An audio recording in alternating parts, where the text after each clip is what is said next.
Hey everybody, welcome to the Greg's Garage Pod with co-host Jason Pridmore. I'm Greg White, and joining me on the other side is Jason Pridmore.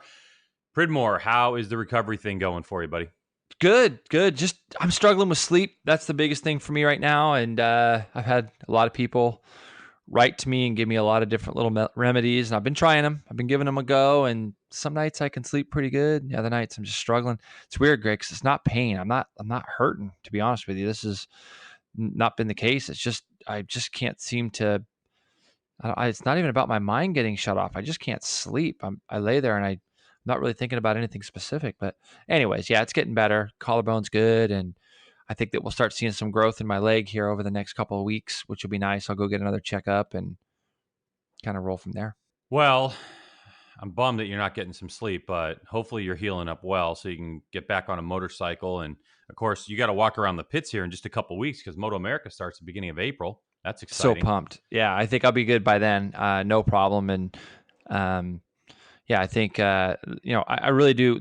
Where I broke my leg right in the middle, it's going to heal pretty quick. I think once it gets growing and gets going, it'll be fine. So no question for MotoAmerica, I'll be all right. I just want to get back, doing some teaching. I just wiped off the whole February schedule basically because I wasn't able to, I'm not able to ride, and I like to be there for people. So March, I'm definitely going to, try to, hopefully I can get back on a bike a little bit in March and start riding with some friends and some people that have signed up. And, but I think that's pretty reasonable. Like I'm getting around better. So that's good. I'm walking on one crutch now, kind of two if I go out, but it's getting there. But MotoAmerica will be no problem, I think, come April. Oh, I got enough friends. I got enough friends in the paddock that'll give me a scooter if I need one. Yeah, Hopefully. I do have a very important question for you, and that is when Mad Skills Motocross reset, last Thursday, I went and ripped off a very fast lap, and I tweeted about it, and I didn't see a like from you or anything. I noticed that Mad Skills Motocross, they liked it, but you didn't like it, and I was just curious to find out, what's your major malfunction on that? My major malfunction is once I saw your little stupid tweet, I went and whooped your ass, and then you went back and beat me. And so I've been struggling trying to get back past that time, but I haven't, you'd think all the time I lay awake at night, I should be doing, that's probably what I should be doing. That's what I was thinking. I should be doing that when I'm laying awake, but I got to put a little bit more time in. My Mad Skills time has been cut down a little bit because I haven't really been thinking about it. No excuse. You're getting better, which is good. And, but yeah, I did see that you tweeted that out to the world. That was nice of you. Classy, classy. Really nice of you not to respond. Jackass. Yeah, I know. All I right, should have probably responded. My bad. All right. Listen, World Superbike is right around the corner. The kickoff of the 2019 season is coming up this weekend from Phillip Island. But they did their, traditional, I guess you could say, test right before. So let's get into World Superbike, Jason, and test, because what we do know is that I think a surprise to some, maybe you, maybe not, a bit of a surprise to me, leading the timesheets at Phillip Island for the 2-day test was actually Bautista on the Aruba.it Racing Ducati, that new Ducati Panigale V4R. He ends up about 0.2 of a second quicker than second place Tom Sykes. Haslam over Ray, Melandri. I mean, there's a lot of stories in here. So let's go ahead and start, just unboxing this whole thing. Looking at the total times, what do you think about the test? Well, I think that everyone's going into 2019 with the hope that World Superbike is going to be a little bit more competitive, and they're going to do 3 races now instead of 2. And there's been a lot of guys. There's been some movements as far as seats go, and Bautista has come out of the gate pretty hard at Phillip Island. The one thing I'll say is that Phillip Island's a little bit different track than some of the other places. And when you go back and you look at sort of the 3 official tests of 2019, Johnny Ray was, pretty much dominant at Jerez and at Portimao both. He was quickest at both of those. It seemed like if anybody went quick, he could go a little quicker. I think the thing that surprises you the most about Phillip Island is always creates close racing. And it's not so much the fact that Bautista was maybe quickest, because we knew that he was going to be good there. I don't like reading all this stuff about Bautista's a Phillip Island specialist and all that, because at this level, all these guys are so fast and they're all so good at everywhere they go. I think the thing that jumps out at me is the guys in second and third. Tom Sykes being second on that BMW. They tested it I believe they tested in the second test at Portimao. I don't believe they were at Jerez. So for Tom Sykes to be second on the BMW, I think really what it did for me is it got me a little excited about even the prospects of Jake Gagne being on that BMW here at MotoAmerica, because I think the BMW is going to be a force. I think it's going to be good. So, and it just depends. I think if Scheibe and those guys are running actually the new BMW, which I think they are, I was pretty encouraged to see Sykes second. Yeah, we won't. Yeah. Scheibe, if he runs that new BMW, he won't even be able to get it in the States for another few months. So we know that they'll initially at least have the bike that they were racing last year. Yeah, and that bike's okay, but I think that I'm hoping that in a few months when they get this other bike, that some of the stuff will trickle over from World Superbike. Maybe I just don't know their connection with the BMW team over there. But if that is the case, that would be good. But I think that Leon Haslam being third and actually just getting ahead of Johnny Ray overall in lap times, I'm not reading too much into it, Greg, because you got to remember they're basing this off of one flying lap. And when you look at what Bautista did, he was in the 30s more than anybody, but it wasn't as sustainable of him being in those lap times. There was a drop off when he did race distance type of stuff. So there are other people that I'm definitely looking at. So when you look at rounding out your top five, Marco Melandri, another guy that everybody kind of says goes really well at Phillip Island. And you got Toprak in 6th, Vandermark 7th, Cortese, World Supersport champion currently right now. He moved into 8th. Again, teammates alongside with Melandri. Then you got Alex Lowe's. And really, for me, the guy that I always pump up on our podcast being 10th on the Team Pedercini Kawasaki, a guy who didn't even have a ride, Jordi Torres. I think it's a great piece of riding for him to be top 10 right off the bat on that Pedercini Kawasaki. So there are some storylines there. I think when you look at the Ducati at the top, the first thing that kind of rings a bell to me is you look at where the other Ducatis are right now. Chaz was 14th. Eugene was 16th, and Michael Ruben Rinaldi, who took over at the Barney Racing Team for Javi Flores, is 17th out of 19 guys. So you had 3 Ducatis that were kind of at the tail end, which, in Eugene's case, I think it's a little bit to be expected. He had a motor go on the second day, so they just weren't able to get him back out, and he's been kind of limited kilometers on the other ones. Rinaldi, I don't know what, I think it's his first time there to that racetrack. And Chaz is just battling through a few things. I know he had some trouble the first day, and he's still coming back a little bit from some injuries. And I did throw a text out to him, and he was actually very encouraging in the text that he sent back to me about he's really excited to go racing, and they're chipping away and making some changes. So, but there you go, Greg. The Ducati that everybody's kind of thought to have been built to go beat Kawasaki is leading the timesheets right off the bat. Yeah, I think if you look at Laverty in 16th spot, like you're saying, he had some problems. He was only able to do 70 laps. The most laps done in that test were by Haslam, 135 laps compared to, say, his teammate Ray's 107. That's by design.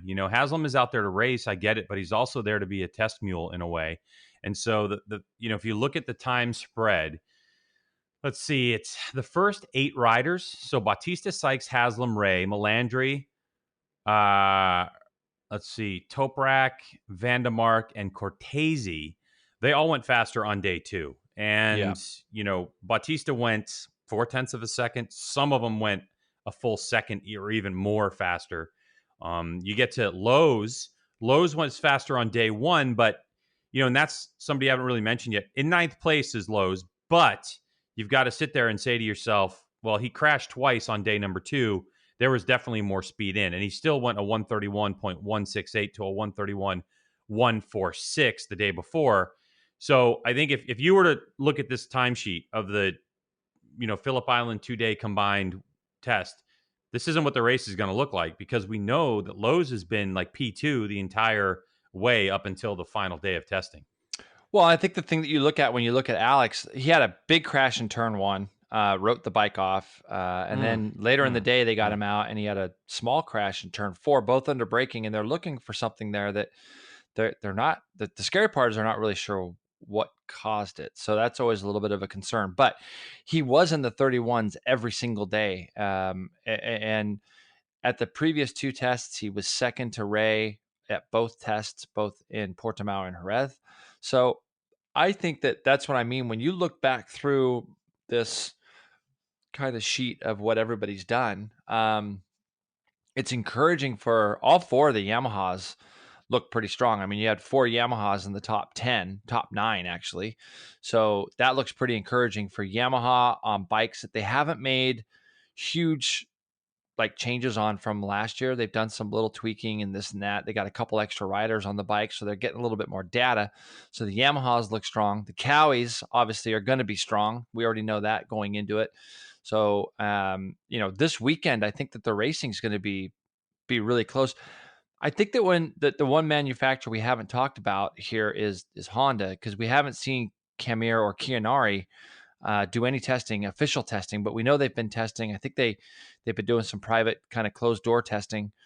Reading some of the comments that Camir is making, that those bikes, it's pretty well known that those bikes are designed around their Suzuka 8-hour bikes, Greg, with Bridgestone tires. And when they make that switch over, there's a lot of different dynamics now that have changed within the inner structure of that team, where the bikes are significantly different geometry-wise and so on. So now they're basing the bikes off Pirellis now. So he is actually very, very encouraged by the results from the weekend and knows that it's not a day-to-day process. It's more of a week-to-week process right now because of the things that they're changing.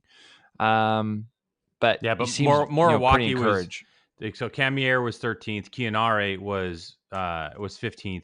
But keep in mind that Midori Moriwaki changed her Japanese Superbike program to Pirellis a couple of years ago with an anticipation of doing this. So they actually do have a decent baseline setting with some information about Pirellis that they ran the last season. So I don't know. I mean, you look at these times and you just go, okay, great. So Honda's P13 again and all that stuff. But hopefully there's just a lot to go because, like you're saying, this is the first 2 days that we have seen the official team out on the racetrack with the rest of the competitors. So, it's only 2 days. They have time to go crunch numbers at the track they're going to race at. You have to imagine that, hopefully anyway, that the conditions are going to be very similar as well. Plus, Pirelli did come out with some new rubber that might be their first opportunity to try that newer rubber as well, for that team. So the thing that's interesting, Greg, they're only 1.1 off. I mean, fastest to fastest. When you look at 1.1, well, look at only isn't so much. I mean, the new Ducati is obviously pretty fast, and to only be 1.1 off, I think it's not too discouraging. I mean, you could see a pack of 10, 12 guys at the front of this race come Saturday and Sunday. 1 through 17, only 1.7 off. But yeah, crazy. Here's the thing: we used to go to Daytona. Right. And we used to have a specific Daytona tire test for years because Daytona was such a unique racetrack. And so you could go out there and test Daytona, and it really didn't apply much to any other track that we went to. Right. Looking at Phillip Island, Jason, I've been there. You've been there. It's a very unique racetrack. Do you think that Phillip Island is a good benchmark of testing for the rest of the series, or is it just a good test for Phillip Island specifically?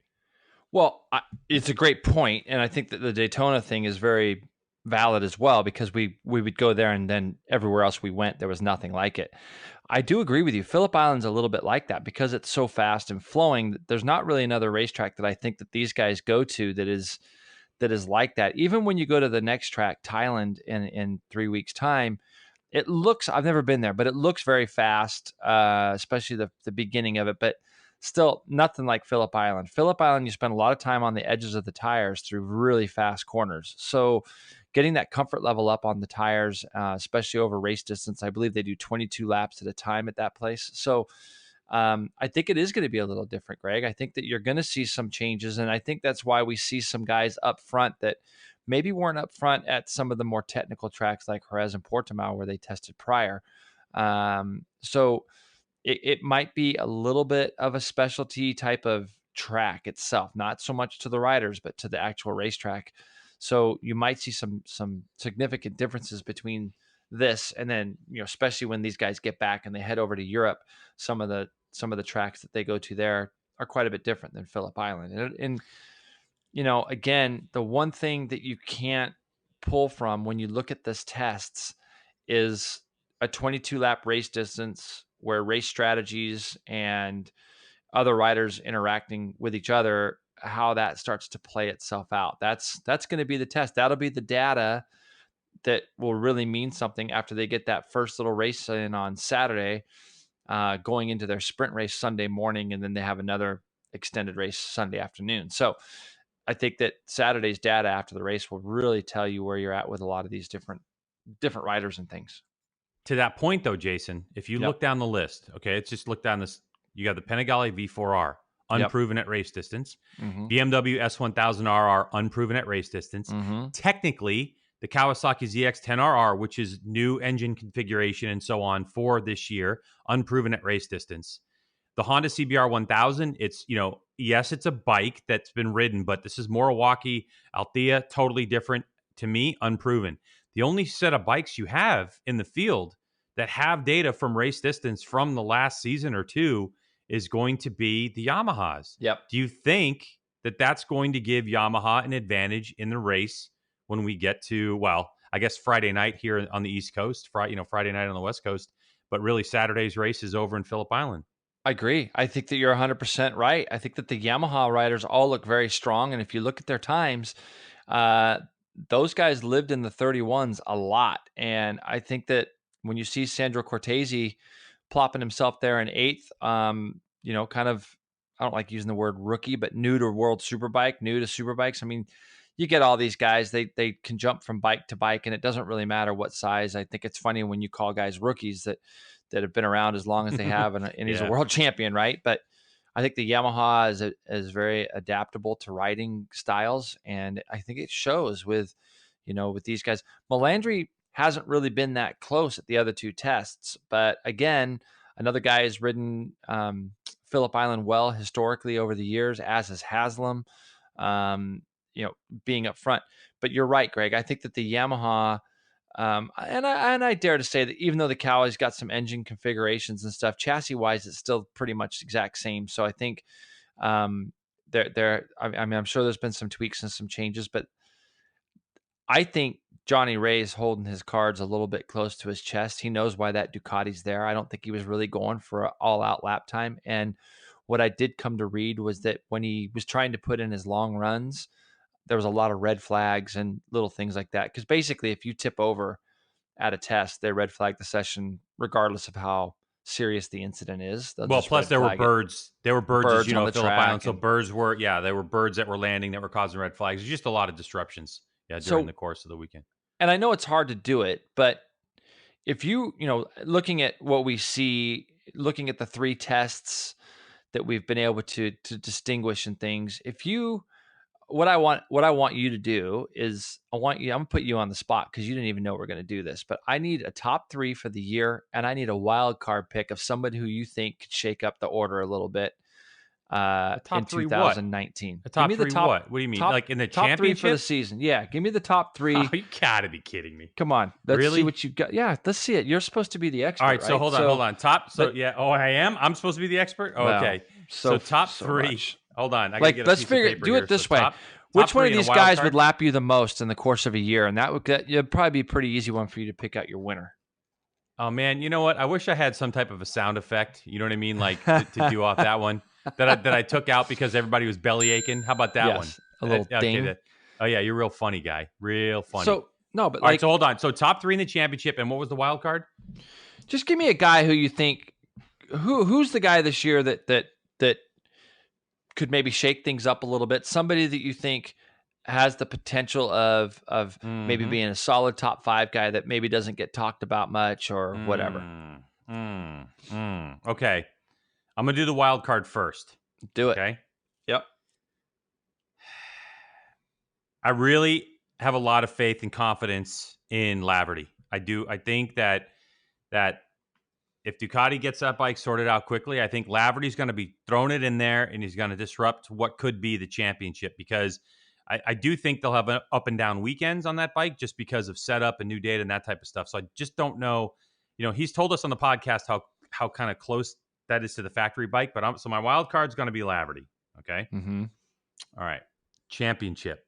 I mean, I'm going to cheese out. Obviously, I'm going to go with his 5th in a row, right? Which is going to be tied for what? McDowan and the Yankees and incredible. I'm going to go in Rossi. And yeah, I'm going to go with Jonathan Ray. All right. All right. Well, me just saying that, I'm with you on this one, because how do you go against the guy who's won 4? I mean, you're going to pick against Marc Marquez? Exactly. And his weapon got sharper. And you know what I mean? Like the bike got better. So team is great. As good as the Ducati might be right now, I don't know. We just don't know. Right. So here's the thing. Based off of experience, data, and the way the guy's been riding lately, and his open mind to being coached, I'm going to go with second in the championship as Lowe's, number 22. Okay? It's going to be second in the championship. Okay. Third, I've got him. You know, I got to be careful because I'm a little biased towards Alex. You know, obviously, but he has changed some things significantly. He's open to a lot of things. I think his preseason testing's been incredible. For him to be second at Portimao was I think a big boost in confidence for him and the team, because it's a track that they've historically struggled at. And I think that the fact that he did what he did there, I think was encouraging. I think if he can get away from the small mistakes and some of the little things, that's going to be the key, because Alex fitness is, I dare to say, he's probably the fittest guy, one of the fittest guys out there without question. So that's not going to be in question. But I have him in my top 3. I got him third. Okay. Cause I just think with the complete package, with the data that they've gotten, obviously he's shown a lot of speed here in off season, and getting to know him a little bit better. I'm just going to go with second for him. For third, I'm going to take, man, this is a tough one. It really is a tough one. I love me some Chaz Davis. Obviously, I do. I just am not 100% confident that his shoulder is 100%. And I think that might be some of the untold story of why he's back in 14th. I don't think it's all the story, but I think it's some of the story. And I just rate Bautista really high. And I think the only reason why Bautista would be third in this championship is just because there's going to be some teething problems with the Ducati this year. Hopefully not much, but there's going to be some. And this is a tough one, because I really think Haslam has the potential to be third in the championship. I think Melandri does. I think Vandermark, who, I don't want to discount him either with the way he was racing last year. I think it's a toss-up between those riders for third, and even Sykes. But again, he even indicated that, look, it's a brand new team. It's a brand new bike. There's going to be some stuff. They're happy to go fast, but there's still a lot to learn, the team, the structure, everything else. So I'm going to stick my neck out here, and I'm going to go with Bautista for third in the championship. All right. Well, we look pretty close. For me, Johnny Ray is the easy one. I think that he's the guy for me that I definitely would pick. I got Bautista second, and I'm going to tell you why. I got him second. I do believe that he's going to win races. I worry about the reliability of the bike. I worry about the reliability of the Ducati. I think that especially first year out, and they're going to get that thing better and better as they go, and they're going to get the bike better as they go. But when was the last time that Bautista won races? Yeah, I mean, that's a good question. All right, so there's his world championship. I know he's a world champion. A long time ago. I know he's a world champion, and I know he's tremendous. I know he's a rider, but I still think he's prone to mistakes. I think he's, there's a big difference in going and testing, and there's a big difference in racing. And when the pressure starts to get put on, and when the heat starts to get piled on, I think that the first couple times we see how Bautista handles that. If he is the guy that sees Johnny Ray go by him and realizes, I just don't have the pace, and he takes those second places and he gets that data, and he's able to go, okay, we're still making my bike better, but we finished second, then I think he's going to be in a real run for the championship. I think that if he can take those seconds, thirds, fourths, fifths, whatever it might be on the day, on his bad days, I think that that's going to play through. I think that if he throws the bike down the road a couple times and puts his back up against the wall where he's got to go out and win races to do things, I could see him falling down the order beyond third. I think on paper, you look at him in the lap times and the history and who he is, I don't buy into the whole MotoGP riders are better than World Superbike riders. So for me, No. I can see him finishing second. And I think that is the reason for that is because we have 3 races a weekend now, and I do see him winning a handful of races. It's where he finishes on his worst days are the ones that, how many points is he tossing down the road? The reason I got Alex third is I'm hoping and I believe that he's a different rider than he has been. And I would move him up the order even more. I think, Greg, if we were to look at bikes themselves, and again, I get your opinion on this, where you look at the Yamaha, where would you put the Yamaha in the pecking order of equipment level against what they're running against? I still think the Cowie is a better bike. I still think the Ducati has the potential to be a better bike. We don't know that for sure, but obviously from preseason testing in this last week, the Ducati is obviously very fast with some of the rev limits that you're going to bring up here in a minute too. It'll be interesting to see where that goes. The BMW is incredible, but I don't think that it's necessarily better than the Yamaha. I think that Alex is on the third best bike right now. I don't know. There's going to be tracks where that bike's going to be great. And again, it goes right back down to where's Alex on his bad days? Where's he going to finish? What's he, all these guys have this big desire to win. I think that where he ends up on his bad days and just collecting these points is going to be big. If you can sit there and you can stay upright and you can rack up top fives, I think you'd be shocked at where you'd finish at the end of the year if you averaged, let's say, third or fourth place. Well, I think the other thing to add to that too is if that bike has a deficit, say in off the corner or top speed or whatever, how hard is Alex going to have to override the bike to stay with him? And then at the end of the day, it all boils down to the same thing. It always boils down to in road racing. And that's going to be, will the tire for his motorcycle and the way he has to ride it to be competitive, is it going to be able to do the distance? And I think that it's that last quarter, I think, of the race that could, if he can get the tire to go that distance and still be in tow, I think he's got a good chance. If he's got to override the bike for the first 3 quarters and the tire goes off, it has the potential to go off more because it's, say, the third best bike in the paddock. Yeah. There's a couple things that Alex does that he's very strong at. Number one is qualifying.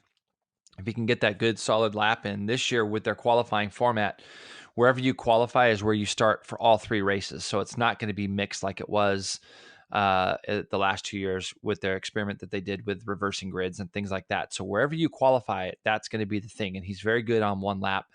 His fitness is the second thing I think is a big key for him. So I really do believe he's changed a little bit during this offseason. And so I feel like he is going to be a guy that is going to be given the first 2 guys a run for their money all year long. He's going to be there, I believe, every weekend. But again, I think where Batista and Alex, when I pick them second and third, it's going to be where they end up on their worst days. My wild card pick changed, believe it or not, over the last 2 days. I really thought to myself that I think Toprak, in his second full season of World Superbike, he is on a Cowie just like the rest of the guys. He was 6th overall quickest at this last test at Phillip Island, which is very, very good. But I'm going to say Tom Sykes. I think that when you look at as a wild card, I'm very impressed that the guy ended up second. I think that he's a proven race winner, a proven World Superbike champion. On a new team with a new bike that could be pretty flash, he goes back to being the lead rider. So a lot of the development, I think, will go around him. I think that where things started to go bad for him is when the relationship between him and Ray went as sour as it did. And, a guy comes in and gets on your bike after you've won the world championship and goes out and wins the world championship. They developed the bike sort of after Johnny after that, and he wins 3 more after on the trot. All the while, Sykes did it with a smile on his face for the most part, other than when he talked about Ray. He seemed pretty positive, took his podiums, even though he was getting beat by his teammate.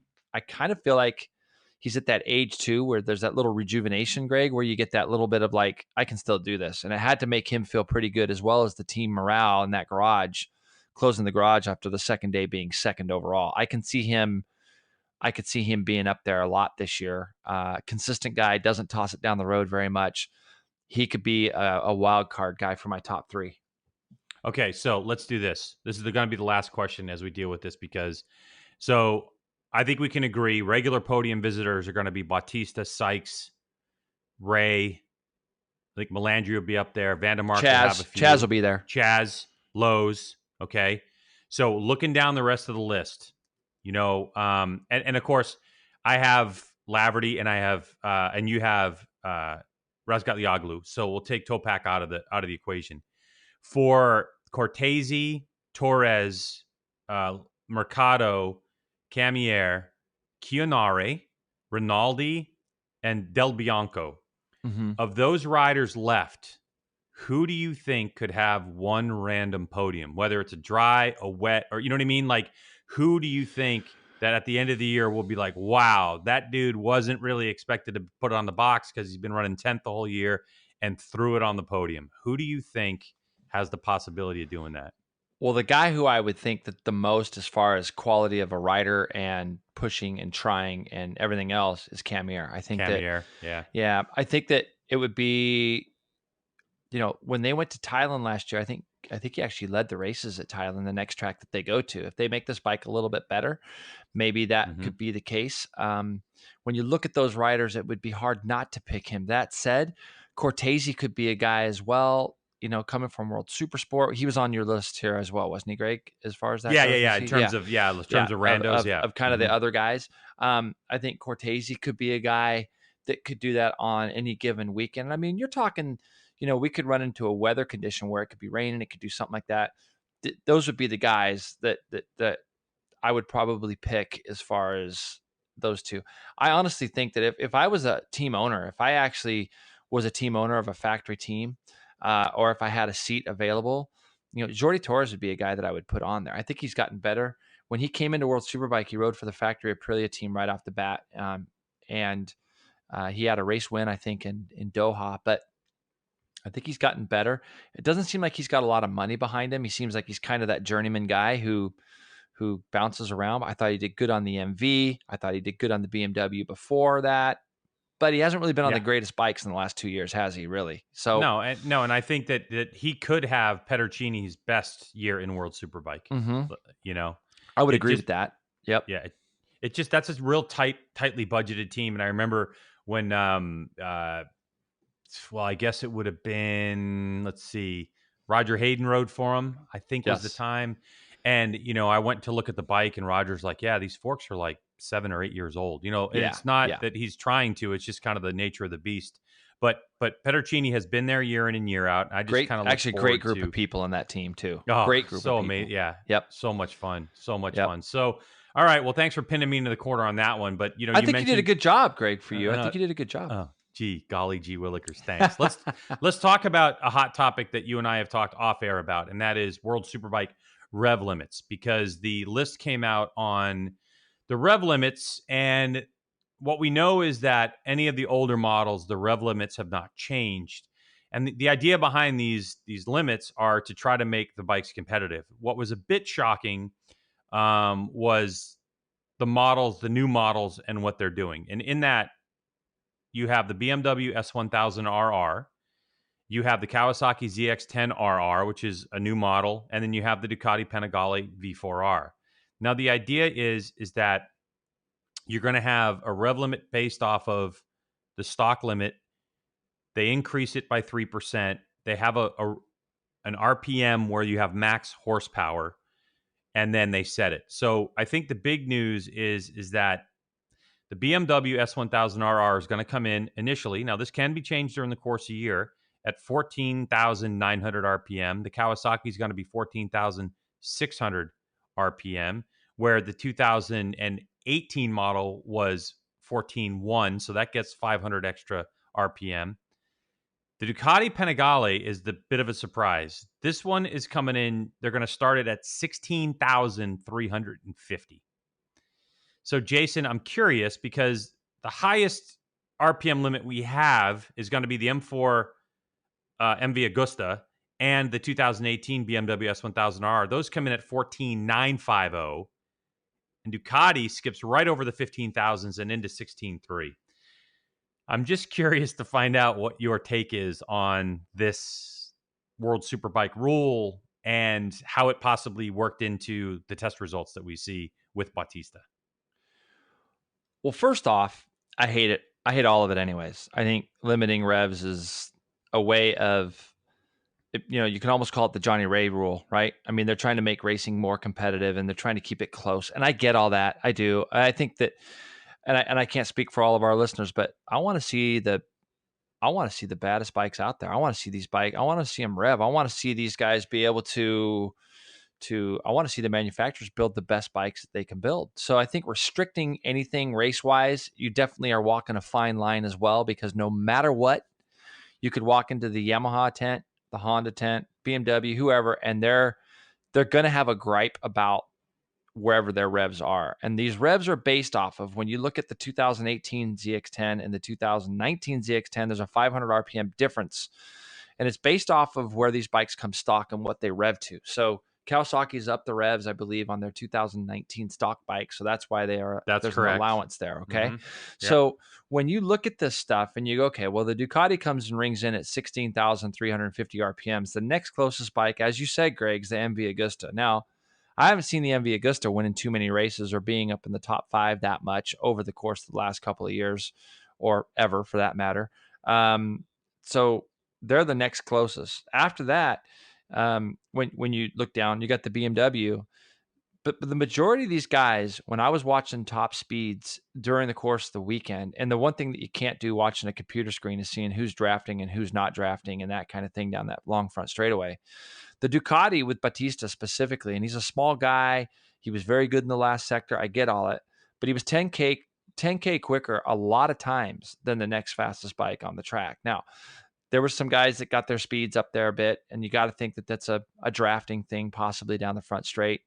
It'll be interesting to see how that plays out. And Dorna will also control that a little bit with if they feel like one bike's got a bigger advantage over the next. We've seen this in some of the, we see it in the 300 World Supersport categories as well, where, you get 3 or 4 different manufacturers and they've got to try to even out the playing fields.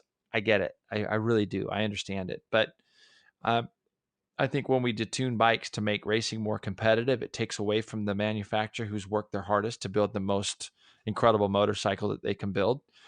And if Ducati comes ringing in with 16,000 RPMs on their new bike, then they shouldn't be penalized because they built a great bike. And if they go down that front straightaway and they're smoking everybody, I don't think it's fair that you detune their bikes so that everybody else can catch up. I realize you're doing it for the state of keeping racing closer, but I feel like it's almost unfair to detune a motorcycle, right? So, yeah. And I'm sure there's a lot of different arguments on it. I mean, the Honda's only revving to 14.5. I mean, I'd like, could we up it? Is it something that how much jeopardy does it put the Honda in if they raise their rev limit up another 500 RPM? Does it put them in? Does the bike stop losing power beyond that point anyways? I mean, really, what are the advantages and disadvantages? You don't really know until you talk to each crew chief manufacturer. Sure. You don't really know. Yeah, you don't really know. And I mean, for those people that are just curious about rev limits, if you have a bike that, say, the Ducati Panigale V4R, it's the rev limiter is set at 16,000 RPM on the street bike. And there's a lot of reasons for that, mostly longevity of the motor.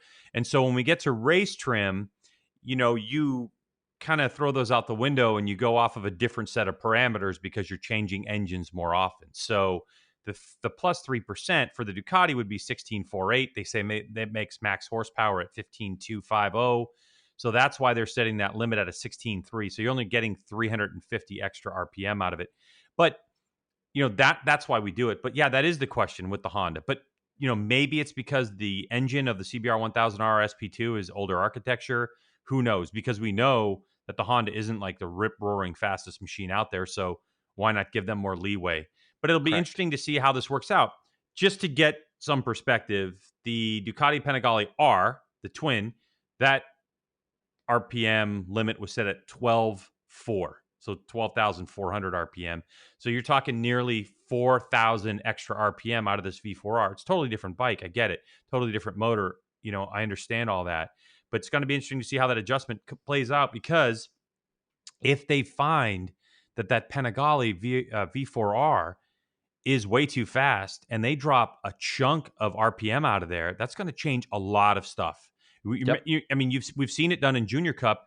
at that lower level with that Kawasaki 400 and how badly it changed gearing and how difficult it was for Yates, the young Yates, to get off the line. So it has implications and ramifications across the board when you start to, dick around with RPMs too much. Correct. Nope. And it does. And it's a slippery slope because you don't want to discourage, I think as a, MotoAmerica is an entity and Dorna and World Superbike is an entity. They don't want to discourage their competitors by, making the bikes worse. So there's a line there that you have to look at when you start talking about detuning or trying to make a level playing field. In our MotoAmerica 300 class, we really had to do that because we had so many different CC's bikes, and it's kind of the same way across the board, even on thousands. But Superbike is the premier class. That's why they call it Superbike. And it's, to me, I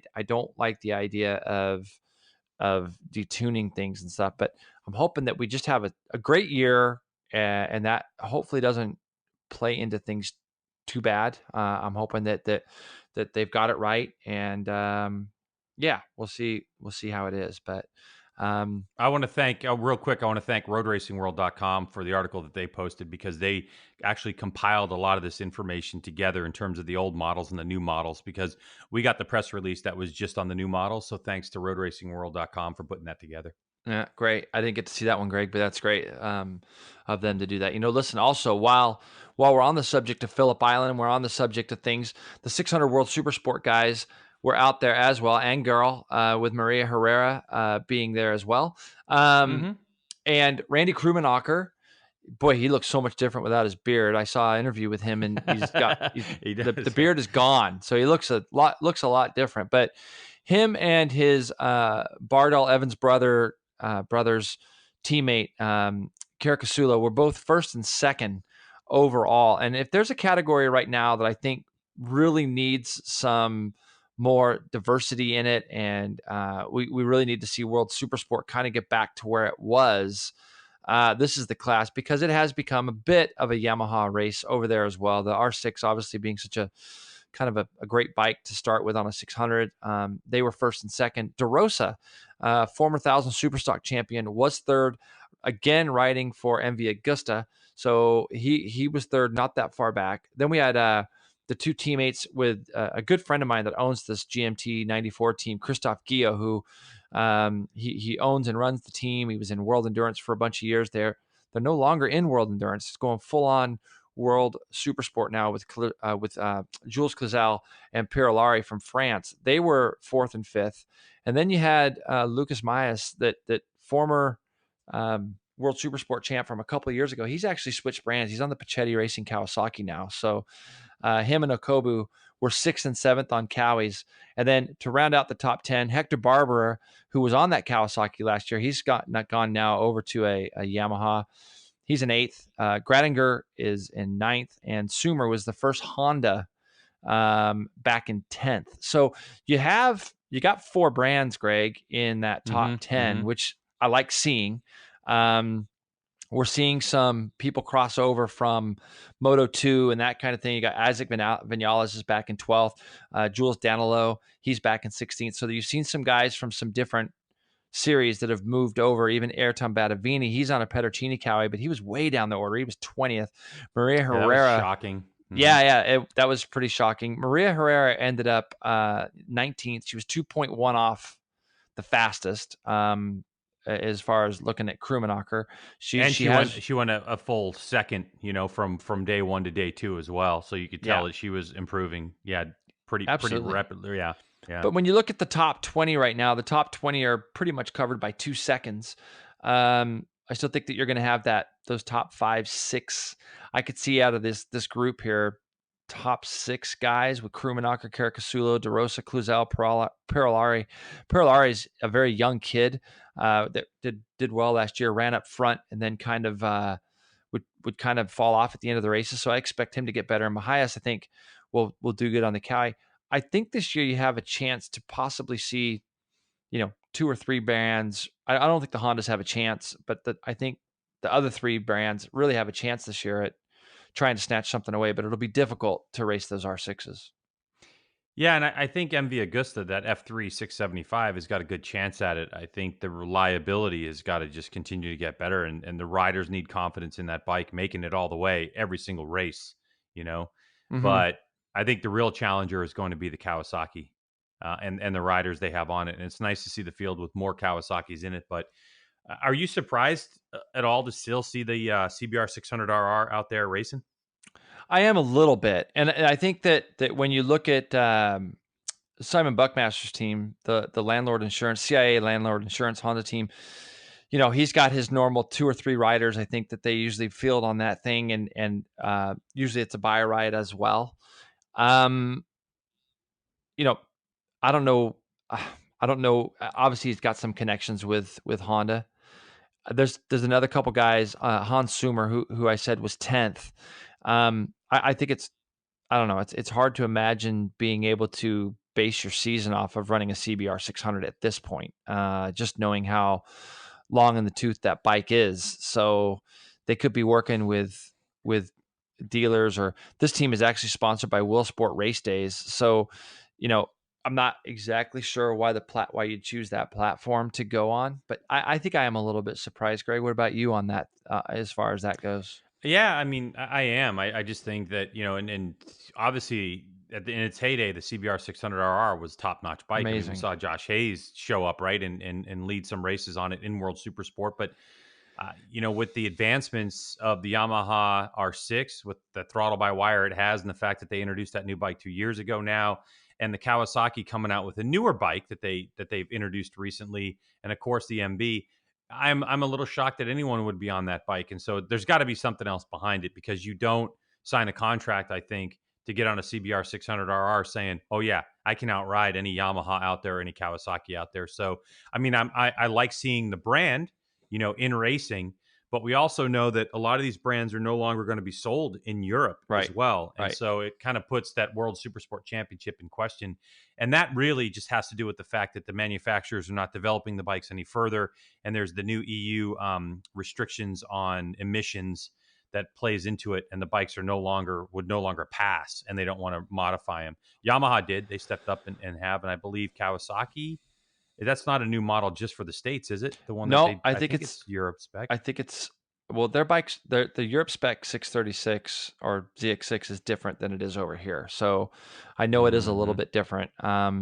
But I know that they've done some updates on it. I think the thing that's curious to me is there's not really anybody on the Honda that jumps out to me name wise that I go like, oh yeah, he's kind of a household name. He's gonna, he can get that thing and run it up front. I think that up I until wish, right? It would be so great. Oh, it'd be great. No, and the guy I look at, the guy that I kind of look at is, Jules Danilo. I know he raced Moto2 last year, and to see him kind of back in Mm-hmm, 16th mm-hmm. spot, getting used to new bikes, and there'll be some places maybe where the Honda can be competitive, but Sumer last year did actually pretty well on the Honda. But yeah, we'll see how that goes, Greg. I think World Supersports. I watch everything, and I really want to encourage listeners and people out there that if you're like a real fan of racing, watch it all. Watch the 600s. Watch, even I watch Moto 2, Moto 3, or MotoGP. I watch all that stuff just to keep an eye on who could be the next great thing. And I think this year there's a couple guys. I think if Cortese can do well in Superbike this year too, I'd really like to be able to see that promotion again, where a World Supersport champion can get bumped up to Superbike, because we've kind of lost that connection between where World Supersport was a platform to prove yourself, to get that jump up to the next thing. And we really haven't seen that. I know Eugene, Chaz, Cal Crutchlow, they all did the World Supersport thing and then got up into Superbike. And we really haven't seen that movement in the last few years. So the fact that Cortese's in Superbike this year, who's going to step up and take that next thing? And if you get a kid like Pirolari or somebody like that comes out and wins, in Supersport, that might be a great thing for him to get bumped up for the following year. Mm-hmm. All right, well, Jay, let's move on to some Moto America stuff, because Westby Racing's Mathew Scholtz is back in the U.S. after spending what is really his summer down in South Africa. So I called him to see what was new for this year and to talk about last year and this year. So here's what he had to say. Oh, last year was our first year in the Superbike class, and I think we did really, really well. The team showed a lot of heart and character. And so this year, we kind of, luckily, the team got some of the parts that the factory guys had. We got the new swing arm and the new Mirelli software. So we went down to Jennings on Friday and Saturday, and then up to Palm Beach Raceway on Sunday. And that was really, really good. At 3 days of successful testing, just basically getting everything dialed in on the bike. Well, that's great, Greg, that they've got down there and they've got testing. And, Mathew, I believe it has a big advantage riding for the team he rides for, because he has a bunch of sharp people. You and I are very complimentary of that team and what Chuck's done with the Yamaha Westby team. And if they've got some new updated bits for him and they can put all their focus on him, I don't think it's a bad thing. It's almost like what JD has now with Attack. I think that this is a good move for him for the year, and the fact that he's got some testing and hopefully the test went great. Yeah, absolutely. And with 3 days of testing, I was interested to know, of course, how do the electronics work as well as the other little bits and pieces. Well, we got a base map from Yamaha, so the setup wasn't terrible, but obviously we got to just fine tune everything to me. But I mean, my first impressions of the software are really, really good. You can definitely feel when the system kicks in and helps you and stuff. So we just got to fine tune it. We've got Herschel helping out with that side of things, and he is brilliant. So we also got the new swing arm, and I really think that was a step forward for us. It kind of brought back the old feeling for me, before Dunlop changed the tires. So I've really got a lot of confidence coming out of the corner now. So just really looking forward to our next test, which I think will be March 30th. That's planned for now. So hopefully we can squeeze in something before then. That's the key, though, to me. What he said there, Jason, was the fact that he's getting the feeling back before Dunlop changed those tires, which, of course, we know was Road America last year. And we saw Mathew come out, win a race, and then all of a sudden he just kind of dropped off. And that was the big thing, was that it took the Westby Racing team so long to figure out how to get that feel back when they switched to that big Dunlop rear tire. I also think the thing I like the most, Greg, what did they do 2 days at Jennings or just one? Did they do one at Jennings? 2 days. 2 days? 2 days. So he's got 3 days under his belt. And the one thing I like that you didn't hear him say is that didn't have to worry about the bike running with the electronic issues that we hear so many teams have, and especially with the updates that he's got. It sounds like, and especially having Hirsch in his corner, that's a huge benefit, because it didn't sound like that they kind of struggled or suffered with any kind of electronic issues where he was losing some track time or whatever. It sounded like he got to do some laps. And when in reading into that a little bit more, when he says that he's got that feel back, that lets me realize that he did get to do quite a few laps, because he's got kind of that feeling back that he felt like he had.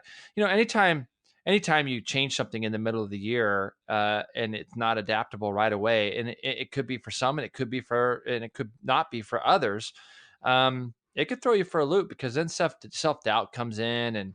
And for me with Mathew, I think that what happened last year when they introduced that new tire and it wasn't working for him, the path I kind of saw him go down from a rider's perspective is he started trying to override the bike and just trying to will it to do the things it needed to do, when I feel like there were still some things that they could have improved on with setup or feedback or whatever it is from rider to crew chief.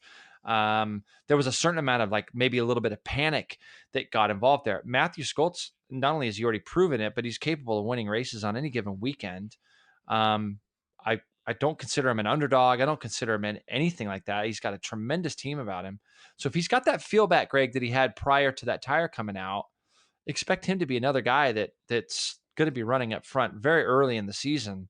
And I think that he's going to get back to riding the way he knew how to ride, rather than maybe get that franticness that I saw at some of the following rounds where it didn't look like Mathew to me on the bike. So sometimes when you get a young guy like him that wants it as bad as he can, and there's something holding him back, you kind of throw everything out the window and you just start trying to ride as hard as you can. I've been there. I know what that feeling feels like. It's a horrible feeling. And that said, I think that you can just hear it in his interview there that the confidence is getting there again. Yeah, and that's exactly right. And kind of with that brightness, I guess, of testing, fresh on his mind, I was curious, to find out like how he thought the year would go and maybe where he was going to end up when the season was over? Well, I mean, we went to circuits that we didn't race at last year in the MotoAmerica Championship. So, I mean, it was pretty hard to compare how the bike is now to what it was like last year. I definitely have a better feeling, but we obviously just got to fine tune everything, you know. But yeah, I know that the Westby guys, Treg, Chuck, they've all got really big expectations for the team this year. They spent a lot of money in the off season making sure that I've got a really competitive package. So I'm really thankful for that. And you know, I think that we'll just take every single race as it comes. But I know that we should be with the bike that I'm riding now. I myself as a rider should be battling up front every single race. I mean, I'm looking forward to it. The season's going to be great. Just looking at the roster, the Superbike grid is absolutely stacked. So it's going to be one hell of a season with the TV package. I think it's only looking good for motorcycle racing in this country. Now, Jason, one thing to keep in mind is that those tracks that they were testing at are relatively flat. I mean, I know you've been to Jennings before as well. So next up on their test schedule is going to be VIR and Barber.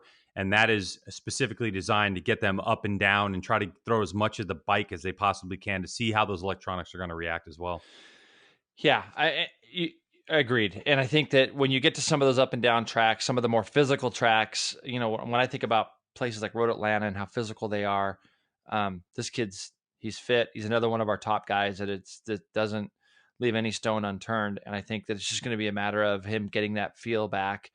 I think with the experience of the team and the people that they have there, they're going to make him comfortable anywhere, Greg. But you're right. There definitely is a different dynamic when you go to places like Jennings or West Palm that are very flat, kind of different types of tracks, and then you move it around. But you could hear him even just say that now, if you'd asked Mathew from, say, round 5 on last year, do you feel like you could run up at the front? I honestly would think he's a pretty honest kid. I think he would have said, you know, we're just missing a little bit of something. There's something I can't figure out. There's something that's holding me back. I don't feel like I can run up front.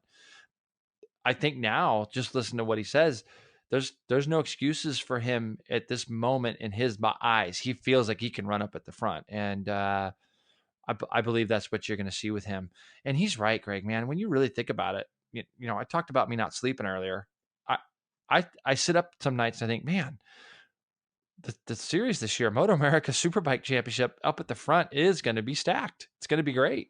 Yeah. So, you know, it is. We also heard Mathew, and I want to thank him obviously for being on the show, but we also heard Mathew talking about the TV package.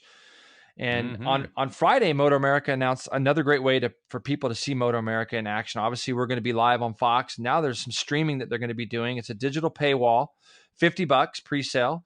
It's going to be 6 to 8 hours of live programming from the racetrack. And, you know, I think that when you look at the announcements that MotoAmerica made over the last week with the Fox deals, the NBC deals, the paywall deals, I'm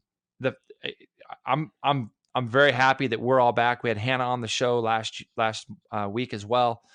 There was a lot of moving pieces for MotoAmerica in the last week. And I would say that the majority of comments that I've seen so far, everybody's pretty excited about it. There's a lot of different ways that you're going to be able to watch MotoAmerica this year. And these guys have worked hard to be able to put it and present it in front of a lot of people, a lot more people going forward. I'm excited about the idea of there being that much coverage on a weekend where you might be able to sit in your cubicle at your office and be seeing a little bit of what MotoAmerica's got going on at any given weekend now.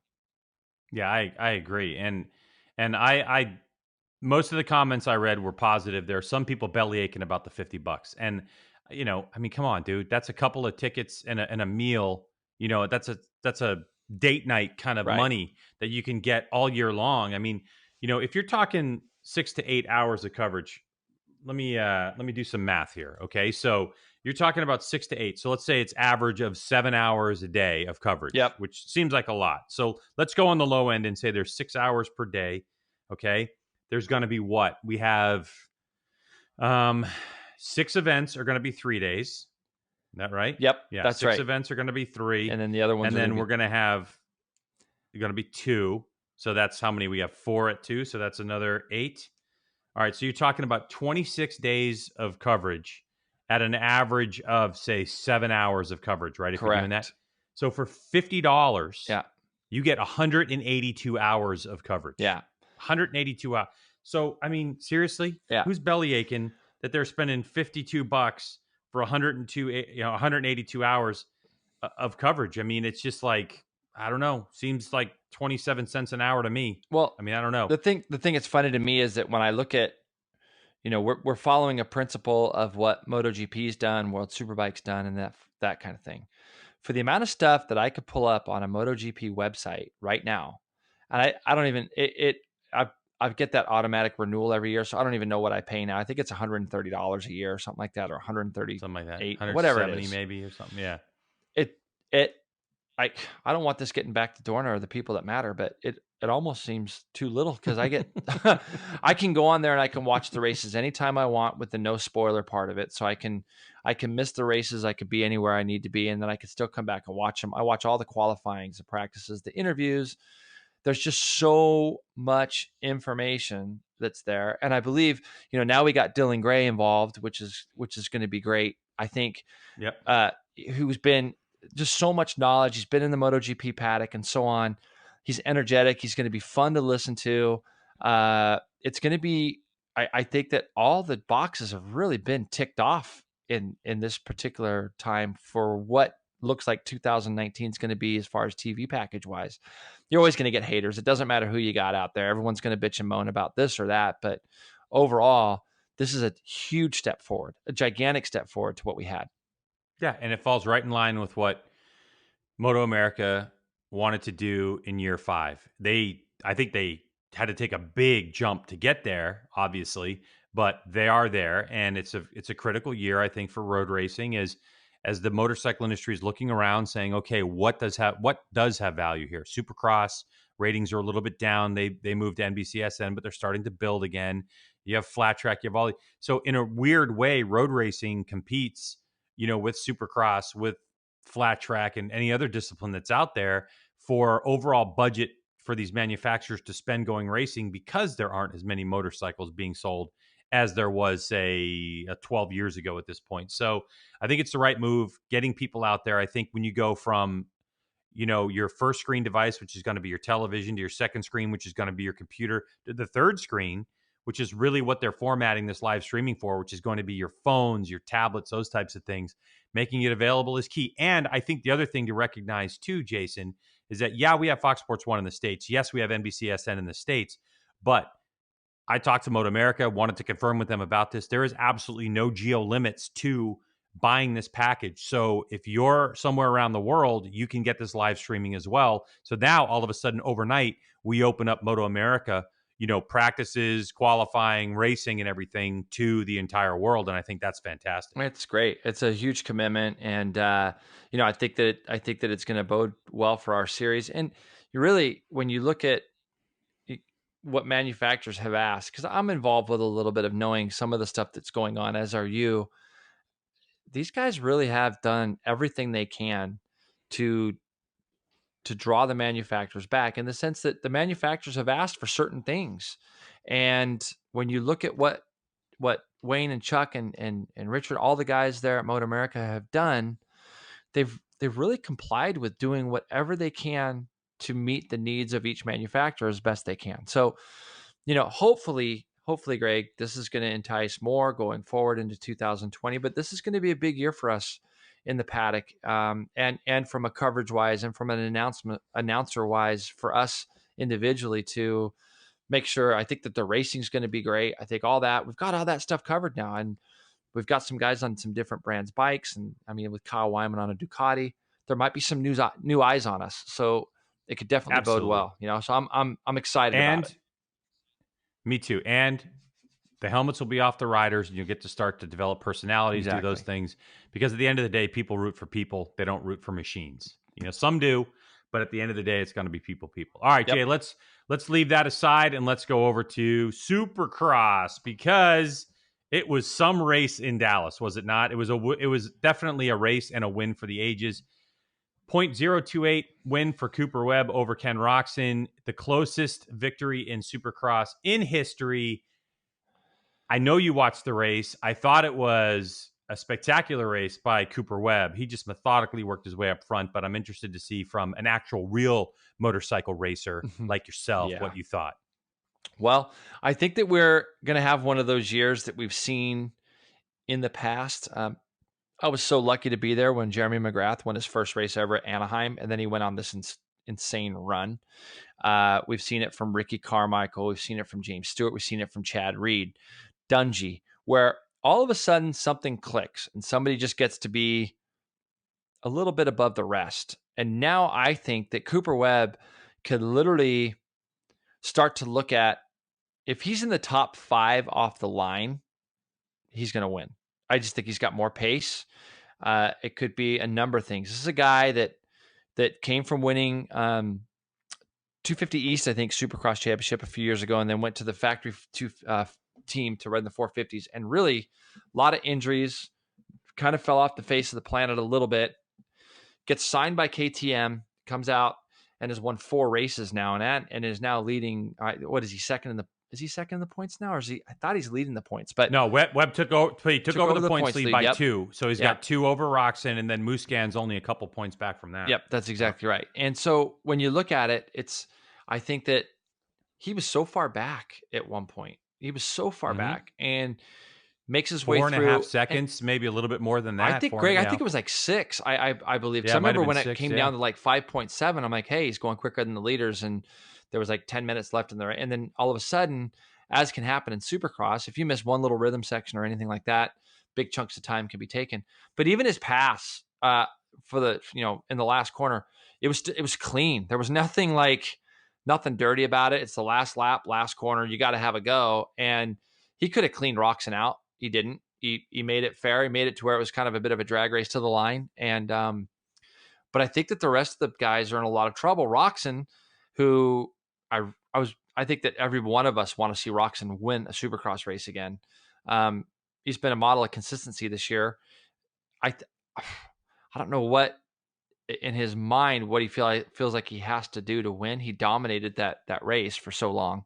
Musquin, when you look again at a rider who has been on the KTM team for a few years, what's he got to be thinking? Nobody's really talking about him, but here's a guy that's won Supercross races and done well and had to kind of play second fiddle to Dungey. Now Cooper Webb comes in, has got 4 race wins to your 0. And Musquin does not look like a guy who is capable of winning races right now. He just doesn't. And then goes without saying, Eli Tomac, I don't understand it in Supercross. I just don't understand what doesn't get connected there. Yeah, that's a tough one. If you're looking at the stats too, Jason, at Ken Roczen. So if we look at average qualifying, if we look at how many hole shots, your average start, and the amount of laps led, and your average finishes as well. You're looking at Ken Roczen. Ken Roczen has the best qualifying average. He averages 4.8, so a little bit better than 5th place in qualifying. He's got 3 hole shots, which leads the league. His average starts are 3.7. So average, he's better than 4th place when he starts, and he's led 26 laps. Mm-hmm. Now, that's the only stat that Cooper Webb beats Ken Roczen in terms of laps led. Cooper's led 36 to Roxon's 26, but he smokes Cooper in all the other categories. Oh, except for season wins, where Webb has 4 versus Ken Roczen has none. And so you're right. I mean, if you look at the consistency of Ken Roczen and him being up front in terms of his qualifyings, in terms of his starts, and the amount of laps that he's led, you're just like, wow, what does this dude have to do to actually go win a race? And I think he's close. I don't think there's any question that he's close. But the other thing you're talking about is, 11th was Chad Reed, 12th, Eli Tomac. And I think this performance, if you're going to win championships, we've talked about it before. Even Chad Reed's talked about it on this podcast before. You've got to minimize the damage in your points chase.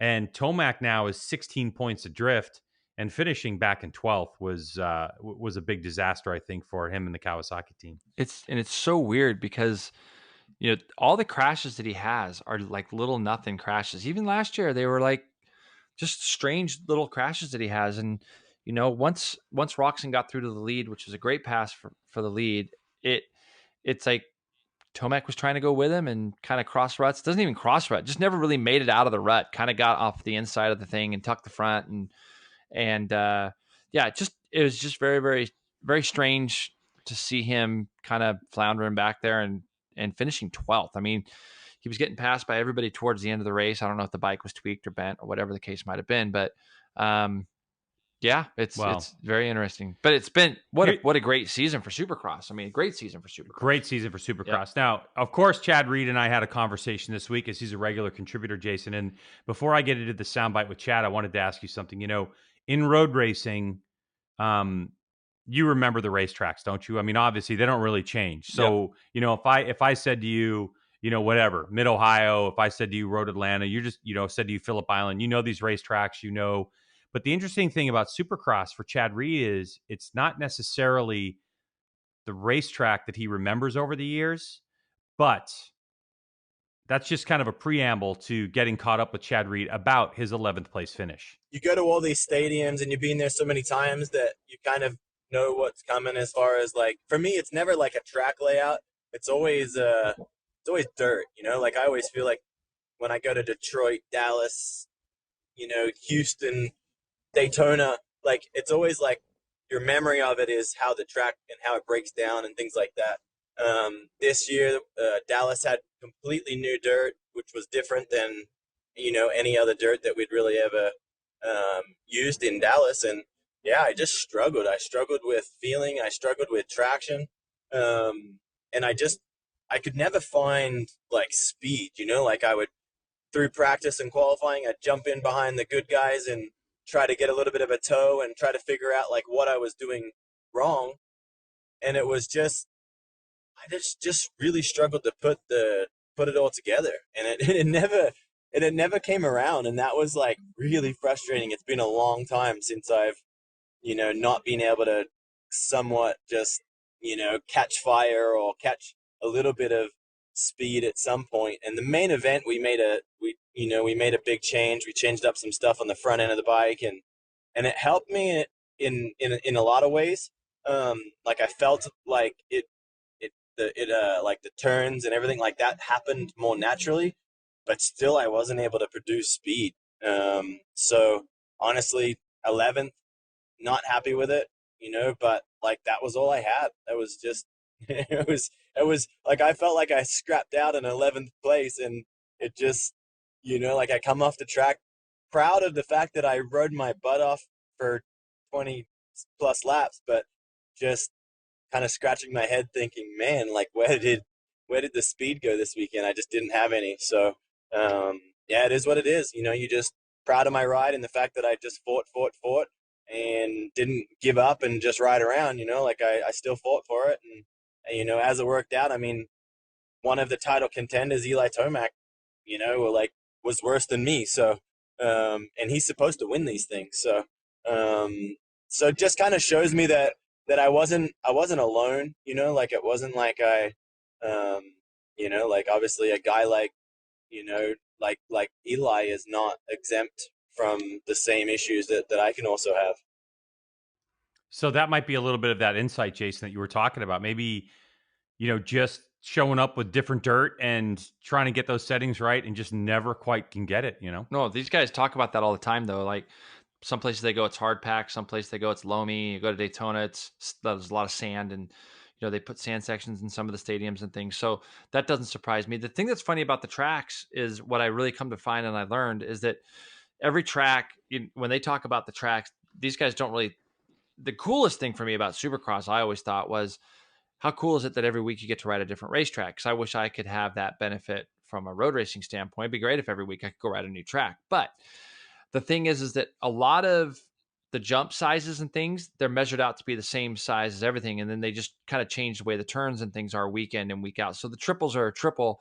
They're kind of the same. Whoop sections are a certain length. Sometimes they could be a little shorter, a little bit longer, but for the majority of it, everything's kind of put out into a spec almost. I saw a couple of the riders on Twitter this week going, whatever happened to the Dragonbacks? You know, like oh yeah, kind of a whoop section that goes up, you know, off a Dragon's back. And, you know, there's some elements there that are unique to Supercross that are pretty cool. But, you know, I remember I remember Jeremy McGrath once when after he had retired, him and Ricky would do some like sighting laps at the beginning of the evening to kind of get the crowd riled up. And for whatever reason, Jeremy didn't get to do any laps on the track prior to his sighting laps or prior to his kind of 2 laps that he got to do in the evening program. And I was astounded by that because I thought, how do you just go hit a triple or go through the whoops or do any of that stuff without having ridden the track? So those guys can look at a racetrack and memorize it pretty quickly. But more importantly, Ricky just basically told McGrath, just roll off the jumps with me. Just follow me off. I'm at my speed and you'll be fine, type of thing. And that's putting a lot of trust in somebody, right? But it's because the length of the jumps and the things that they do, they're all kind of the same.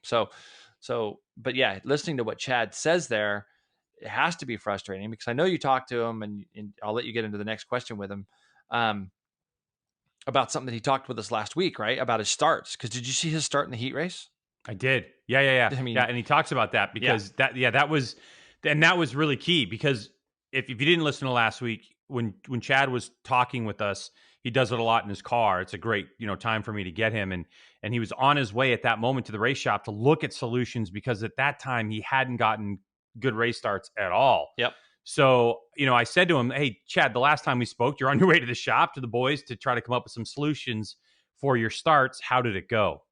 Basically going off of that, then last week we practiced some starts and the feeling started to come back. I ripped an awesome hole shot in my heat race, so I was stoked with that. And then main event was a pretty average start, but I think that was just more, again, just being a little bit kind of antsy, a little bit like kind of knowing that I lacked speed and knowing that I needed track position more than ever.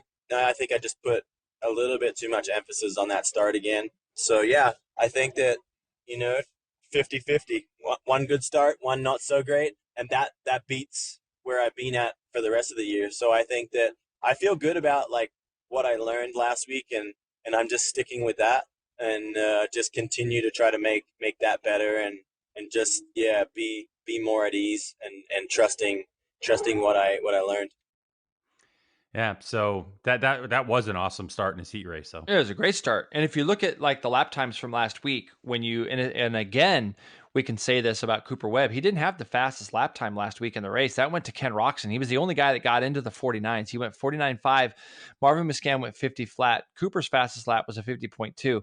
But when you look back at Chad, which is really unusual, Chad's fastest lap of the race was a 51.4. So he was 1.9 off of Ken. And I think it goes right back to what he said in the first soundbite, is that he felt great. Everything was good, but he just couldn't quite get that last little bit out of himself that he was trying to get. He couldn't get that extra push, or there was just something missing. And it kind of shows when you look at his lap times. But when he got the whole shot in the heat race, I was laughing because I was thinking, we were just talking to him, sort of 2 or 3 days prior to that.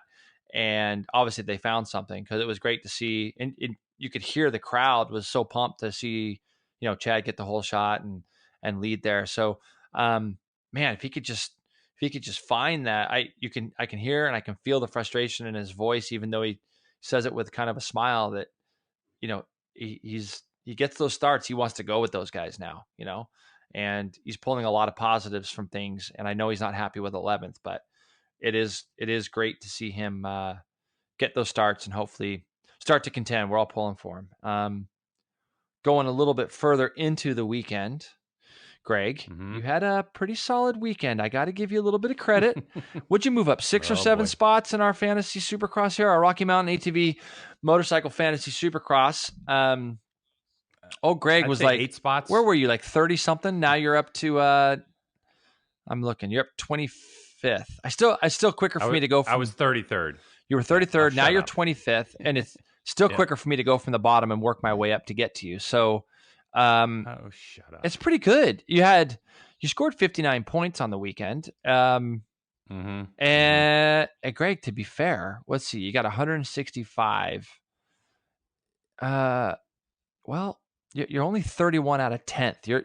I could see you making a run here if you have another weekend like you did, to maybe just sneak into that top 10.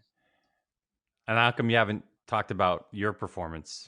I'm curious because I know you moved from P3 to P2, and now you're what, 14? I am out of first. Yeah, I'm 14. I'm 14 out of No, first. you're gonna collapse. I know exactly what's gonna happen. I got so dude. lucky. I got so lucky though, because and you're gonna get cocky though. You're gonna get cocky with your picks, and you're gonna blow some, and you're gonna go tumbling down the order, dude. And I'm gonna be there to pick up the pieces because I'm a friend. You understand what I'm saying? Let me tell you, there's two things that saved me last week. Cooper Webb passing Roxon at the finish line saved me, and I had Joey Savacci finishing 5th, so that saved me. No, that's a good one. Yeah, I'll tell you who the big mover was last week in our group. Big mover. No, up to 9th. Miles Thornton scored more points than I have seen anybody in our group score all year. He scored 70 out of a possible 133, and to score 70 points is good. So he had Cooper and Roxon right off the bat. He had Cooper, Roxon, and Muscan, all top 3 guys. He had the podium picked. So his 4th and 5th place guys didn't come through. Tomac and Osborne, which would look pretty solid, and Bogle, his wild card, didn't come through. But he had the podium, and that scored him 70 solid points to move Miles up to 9th. So, all right. Well, this, by the way, everybody, this is our rmfantasysx.com. We're in the Greg's Garage Pod group. Yep. And last week, I believe it was last week, Travis Becker, who is under the tag Beat G Dub, I got to get a hold threw of down like a he threw down a $20 bet. If we beat each other, $20 goes to the Air Fence Action Fund there for Air Fence for road racing. And I was able to pull away from Travis at least this week, so he's back with 114 points in 37th. And I am, in 25th with 165. So that battle continues to rage on in the Greg's Garage Pod group of rmfantasysx.com. Do I have a chance of catching Jason Pridmore at 251 points? You bet I do. Let's I just certainly stop do. it. Like, see, look, I didn't even go there. Well, I don't even know why you're talking about this. Hey, Corey took a big hit too. Yeah, Corey took a beating. Roger Hayden, Corey's by the way, is only 8 in front of me. Yeah, Roger. Really? And then this is great because old Moto Aussie Dave's in our group too, by the way. Aussie Dave, and then how about MotoAmerica Chuck? Mm-hmm. How's that? We got old Chuck Astlin involved in our group now, so that's right. That's pretty cool. One of the founders, one of the partners of MotoAmerica in the mix, and he's ahead of me too. He's 16th. He's ahead of you. Well, Greg, I mean, look, be fair. When you say he's ahead of you, you could say that pretty much for the majority. You're getting there. Like, you definitely did. I was happy for you last week. I was genuinely. What you had like 59? Yeah, 59 points, Greg. That could be a career best result for you, just about across the board on anything. So pretty solid. You know what that means, Jason? It's time for our quick shift segment presented by Arai. So Jason, for 3 generations, Arai has been making some of the world's best helmets, and of course, Arai helmets meet all safety standards, but they also pride themselves on having a blend of engineering tech and human craftsmanship. That makes Arai helmet fit better and feel better on your noggin, which also protects you better. Your head is worth the best, so go visit AraiAmericas.com for more information on tech, fit, and paint jobs. AraiAmericas.com, because you owe it to you. And buy yourself a helmet because riding season is right around the corner. All right, for our quick shift segment, which we'll give 60 seconds or so, and then you're going to hear this when the topic is up. First thing, JP. GP1.com, in an interview with World Superbike's Marco Melandri, who was second fastest when, asked about Alvaro Bautista's performance in the Phillip Island test, which we talked about, he said this, quote, Bautista, with a question mark, if this continues, all that remains is to play second place. Jason, is he slow playing the rest of the field, or do you think he has a point? There's zero chance that somebody at Marco Melandri's level can honestly, I feel, go into the first race of the year thinking that he's going to be playing second place all year long. I think that's a neat thing to say. I think that some of these guys are going to downplay things to hope that Bautista reads it and kind of say, "Oh, we're just kind of going to give it to this guy." I think the biggest play that you can make is if you say, "Who's won a race? Who has won a race lately?" Melandri's won more races than Bautista. Bautista has been over in MotoGP not winning races. And so I can't just give it to a guy who hasn't proven that he can win. You can go out and you can do fast laps. You can go out and you can be in that top 5. You can go do all that. But getting the job done on the day and winning a race, until Bautista proves that he can actually win a race, which he's going to do. I'm not denying that. But I don't think anybody's just going to give it to him just yet. Greg, in an interview on WorldSuperbike.com, Bautista said that what he really needs is experience with the days. In other words, getting used to the weekends, meaning doing the fastest lap you could do and then racing soon after, and then do a short race and regular race. So they got a really strange schedule this year because between the qualifying, there's no Super Pole, Greg. It's going to be one, I believe it's 15 or 20 minute qualifying for the group. They get one qualifying tire, I know, at Phillip Island, so they're going to have like a race soft to go on, and then a qualifying tire. So he has to learn how to adapt. Do you think there's something to this as far as that goes, in the way he thinks coming from one series to the next? I do, actually, because think about how many years he's been in GP, and from the 125s and on through, where you qualify on Saturday and then you have a warm up and you get to go race. I think it's a mindset, and I think he'll adapt very quickly. I don't think he's a very fit athlete, all that stuff. But I think about it from this standpoint, Jay. When we would see club racers like from WERA or CCS come race AMA Nationals, normally they would go from, say, a not 8 to 10 lap race, and then they would get into a race that was like 23 laps. And these WERA racers could go great for 10 laps. Then lap 11, they would start slowing down, and 12, they would start slowing down. Not because their bodies were giving out. I think because mentally you just get into a rhythm and a routine, and you say, this is how much energy I need to expend over 10 laps. But when you throw 23 in, you would see them fade. I think it might take him a race or two to get used to it, but then it's just going to be an afterthought. What do you think? Well, you know what I think is the huge advantage for him is that the whole schedule is changing. So it's changing for everybody this year. It's not just changing only for him. This is a brand new schedule for everyone. I think the hardest thing for him to get used to this year will be the fact that after you get done with a race, man, you got to line up and do it again. And then guess what? You got to line up and do it again. So there's 2 or 3 different ways you can go about that. If you have a great race and you do really well, then you can hardly wait for the next one. If you have a crap race or you have an accident, it can go either way at that point. You could look forward to the next one to redeem yourself, or it could be something that can kind of go backwards. And I think that the time in between races is going to be different for him as well, Greg. Whole different schedule. So I think you're onto something. All right. WERA is back in motorcycle road racing endurance business. Now, last year they did 3 events with partner N2, and this year they have 4, and they're working on a 5th date with the N2 track day folks. Now, they have a variety of classes, Jason. They have heavyweight, middleweight, and lightweight superbike, and the superbike class allows you to do like real endurance things, quick fill cans and quick stuff like that. Those races are going to be 4-hour team races. Then they have an ultimate lightweight class that are like junior cup type bikes that do 2-hour endurance races. You are an endurance world champion twice over. Your opinion on this? How good is it that N2 and WERA are partnering to do endurance in the United States? Amazing. I think it's great. And I think that, it's hard to facilitate an endurance championship the way it was back when I did it. WERA is the founding of what endurance racing really is here in America. And it's what brought so many of us up through the ranks. Endurance racing is tremendous on a number of different levels because it allows you to go out there and get on a bike for an hour and feel how that motorcycle changes over the course of time. So it teaches you teamwork, it teaches you accountability, but more than anything, it allows you to work on your racecraft. When you're stuck out on the track for 40 minutes to an hour, whatever the case might be, you get to see how tires start to go off. You get to work on your passing. You get to work on so many different things that go through the course of a 4, 6, 8, 24-hour race. There's so many different dynamics of that. So I think that it's tremendous. I'm really happy to see that they've gone from 3 up to 4 to 5 races this next year.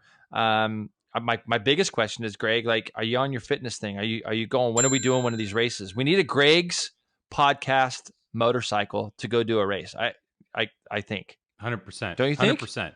I mean, 100%. I love it.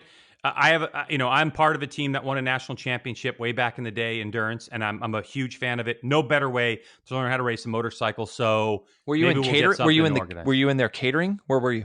What were you doing? No, I rode the bike. Come on, stop it. It was myself and Mark and Mike Reed on a Kawasaki ZX6R back in, I don't even remember now. 54. 90. That's cute. Really good. All right, Greg. David Anthony, also known as Aussie Dave, and his Fly Racing team will field a 4-rider team for 2019. He's back on a Kawasaki Superbike. I don't know if there's anybody that works harder than him, to be honest with you. Seriously. Also back is San Rico on his Fly Racing R1 and in Stock 1000. Roy Holster returns. Plus, good guy, really solid guy here. Former Supercross rider Bradley Ward is on a Yamaha as well on an R1. I've gotten to know Bradley pretty well. He's out at Chuckwalla all the time. He's a British kid, a lot of 600 experience. The fact is that Brad's just a little bit too big for 600. So I feel that him jumping up to 1,000 is a great step. And I think that class will be good for him. I haven't got to see him on 1,000 yet because I'm hoping that I'm going to get to see him soon. But that said, what do you think about this package as far as, we got a couple guys, 3 guys that were already there, and then we've added a young guy in Bradley Ward to the team. Good move for those guys.